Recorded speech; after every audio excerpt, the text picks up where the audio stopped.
கர்த்தருடைய பரிசுத்தமான பெயருக்கு புகழ் உண்டாவதாக, மகிமை உண்டாவதாக.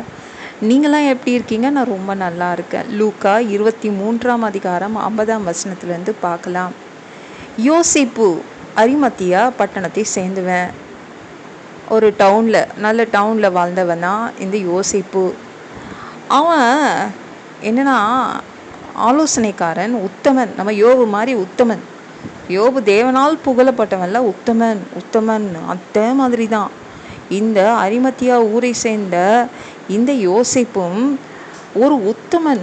நம்ம யோபு மாதிரியே அதே வகையை சேர்ந்தவன். நம்ம யோபு எவ்வளோ நல்லவங்கல்ல, அதே மாதிரி தான் இவங்க ரொம்ப நல்லவங்க. இந்த அரிமத்தியா ஊரை சேர்ந்த யோசேப்பு நீதிமான். அவங்க எதுக்காக காத்துட்டு இருந்தாங்கன்னா, ஏசு எப்பொழுது வந்து பிறப்பார்னு காத்துட்டு இருந்தாங்களாம். அப்படிப்பட்டவங்க. அதான் நான் சொன்னேன்ல, யோபு மாதிரி வச்சுக்கோங்க. யோபுக்கு ஒரு தம்பி இருந்தால் இப்படி தான் இருந்திருப்பாங்க. அவங்க தேவன் எப்போ வருவார், தேவனுடைய பையன் எப்போ வருவார்னு காத்துட்டு இருந்தாங்க. யூதர்களுடைய ஆலோசனை, இந்த செய்கை இதுக்கெல்லாம் சுத்தமாக பிடிக்காது. யூதர்களை பார்த்தாலே இவனுக்கு பிடிக்காது. என்னெல்லாம் பண்ணுறானுங்க இவனுங்க. இயேசுவை போய் சிலுவையில் அரைஞ்சு கொண்டுட்டானுங்களே. சுத்தமாக அவங்கள பிடிக்கவே பிடிக்காது யூதர்களை. உடனே பிலாத்துக்கிட்ட நேராக போகிறாங்க. எப்படி நம்ம யோபு வந்து ஊட்ஸ் நாட்டில் நல்ல அவனுக்கு செல்வாக்கு இருந்துச்சோ அதே மாதிரி தான் இவனும். அவன் போய் பிலாத்துக்கிட்ட போய் இயேசுவோடைய உடம்பை கேட்டு வாங்கி சிலுவையிலேருந்து இறக்கணும்ல, அந்த உடம்பை இறக்கி நல்ல ஒரு துணி எடுத்து, ஒரு துப்பட்டி அப்படின்னு போட்டிருக்காங்க, ஒரு துணியை எடுத்து சுற்றி அவன் ஒரு மலையில் வெட்டப்பட்ட ஒரு கல்லறை, ஒரு குகை, அதுக்குள்ளே கொண்டு போய் வைக்கிறான்.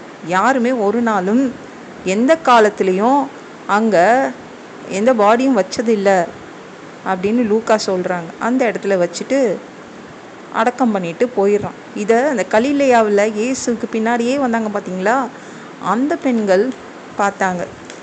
அவங்க அடக்கத்துக்கு வந்தாங்க. பெண்கள் தான் அடக்கத்துக்கு வந்திருக்காங்க. சீடர்கள் எங்கே போனாங்க?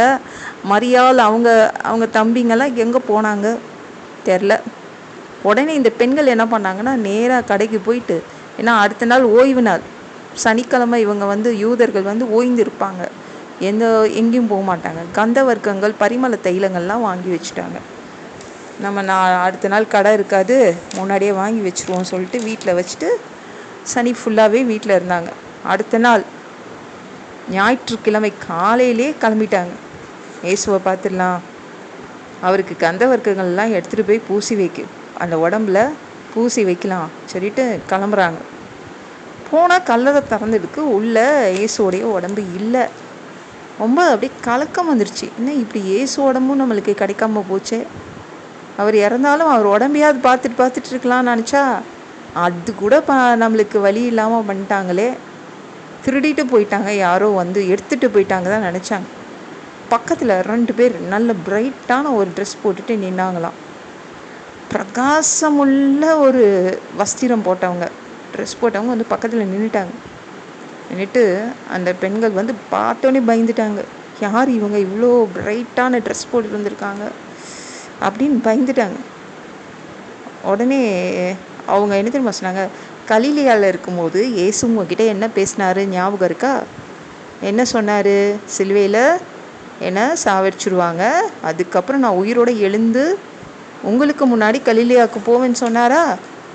இயேசு என்ன சொன்னாரோ அந்த பிரசங்கத்தை, அவங்க என்ன பேசினாரோ அதை இந்த பெண்களுக்கு அந்த 2 தூதர்களும் இவங்களுக்கு ஞாபகப்படுத்தினாங்க. திரும்பவும் அதை சொன்னாங்க, இயேசு சொன்னதை. உடனே இவங்க தலையில் ஏறிடுச்சு, இந்த பெண்கள் தலையில் ஏறிடுச்சு.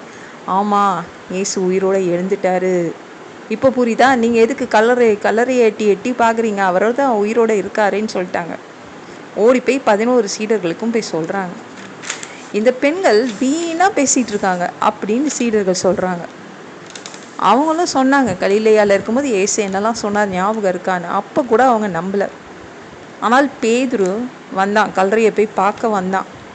அவன் உள்ளே போய் பார்க்கும்போது சீலைகள், இயேசுவின் உடம்பில் சுற்றப்பட்ட சீலைகள் வந்து தனியாக எடுத்து வைக்கப்பட்டிருந்தது.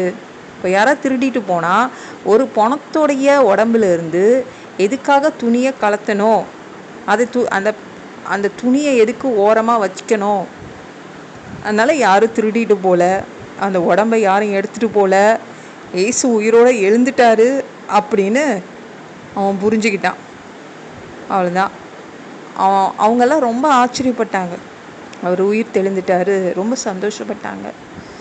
நாளைக்கு மற்றதை பார்க்கலாம். இந்த வீடியோ பிடிச்சிருந்துச்சுன்னா மற்றவங்களுக்கும் ஷேர் பண்ண மறக்காதீங்க. கர்த்தர் தாமே உங்களை ஆசீர்வதிப்பாராக.